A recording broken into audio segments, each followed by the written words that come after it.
ಈ program attend ಆಗ್ತೀವಿ. ಬಳ್ಳಾರಿ ಶಕ್ತಿ ದೇವಿಯ ಆಶೀರ್ವಾದವನ್ನು ತೆಗೆದುಕೊಂಡು ಇವತ್ತು ಮಂತ್ರಿ ಆದಮೇಲೆ ಪ್ರಥಮ ಬಾರಿಗೆ ಬಳ್ಳಾರಿಗೆ ಬಂದಿದ್ದೀನಿ. ಬಹಳಷ್ಟು ಖುಷಿಯಿಂದ, ಬಹಳಷ್ಟು ವಿಶ್ವಾಸದಿಂದ ಇಲಾಖೆಯ ಅನೇಕ ಕಾರ್ಯಕ್ರಮಗಳನ್ನು ಇಲಾಖೆಯಿಂದ ಪಡೆದುಕೊಂಡಂಥ ಅನೇಕ ಫಲಾನುಭವಿಗಳಿಗೆ ಮತ್ತು ಇಲಾಖೆ ಅಂಗನವಾಡಿ ಟೀಚರ್ಗಳಿಗೆ, ಸಹಾಯಕಿಯರಿಗೆ ಏನು ಇಲಾಖೆಯಿಂದ ಏನೇನು ನಾವು ಕೊಟ್ಟಿದ್ದೀವಿ, ಸೊ ಅದರದ್ದೆಲ್ಲದ್ರದ್ದು ಒಮ್ಮೆನೇ ನಾವು ಅನುಷ್ಠಾನ ಮಾಡೋಣ ಅಂತ ಹೇಳಿ ಇವತ್ತು ಬಳ್ಳಾರಿಗೆ ಭೇಟಿ ಕೊಟ್ಟಿದ್ದೀನಿ.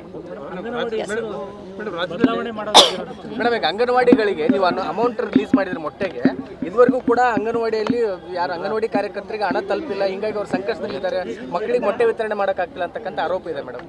ನೋಡಿ, DD ಅವರನ್ನು ಮತ್ತು ಸಂಬಂಧಪಟ್ಟಂಥ CDPOನ ಕರೆದು ನಾನು ಕೇಳ್ತೀನಿ.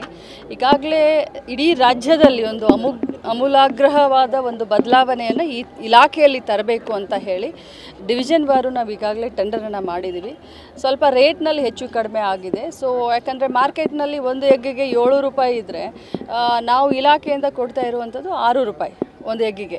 ಸೊ ಟ್ರಾನ್ಸ್ಪೋರ್ಟೇಷನ್ ಇರ್ಬೋದು ಅಥವಾ ಯಾರಿಗೆ ಈ ಒಂದು ಟೆಂಡರ್ ಸಿಗುತ್ತೆ ಅವರಾಗಿರ್ಬೋದು. ಸೊ ಹೀಗಾಗಿ ಅನೇಕ ಸ್ವಲ್ಪ ಗೊಂದಲಗಳಿದೆ. ಈಗಾಗಲೇ ಫೈನಾನ್ಸ್ ಡಿಪಾರ್ಟ್ಮೆಂಟ್ ಹತ್ರ ಮಾತುಕತೆ ನಡೆದಿದೆ. ಇನ್ನೊಂದು ವಾರ 15 ದಿನದಲ್ಲಿ ಒಂದು ಹಂತ ಮುಗಿದ ಮೇಲೆ ಈ ರೀತಿ ಗೊಂದಲಗಳಾಗೋದಿಲ್ಲ, ಸಪ್ಲೈ ಆಯ್ತಾ ಇಲ್ಲ ಅನ್ನೋದನ್ನ ಭಾಳಷ್ಟು ಅಕೌಂಟಬಿಲಿಟಿಯನ್ನು ನಾನು ಈಗಾಗಲೇ ಕೊಟ್ಟಿದ್ದೀನಿ ಆಫೀಸರ್ಗಳಿಗೆ. ಎಲ್ಲೇ ಈ ರೀತಿಯಾದಂಥ ನ್ಯೂನತೆಗಳು ಒಮ್ಮೆ ಟೆಂಡರ್ ಸರಿ ಹೋದ್ಮೇಲೆ ಬಂದರೆ ತುರಂತಾಗಿ ಅವ್ರ ಅಂಥವ್ರ ಮೇಲೆ ನಾನು ಕ್ರಮ ತಗೊಳ್ತೀನಿ.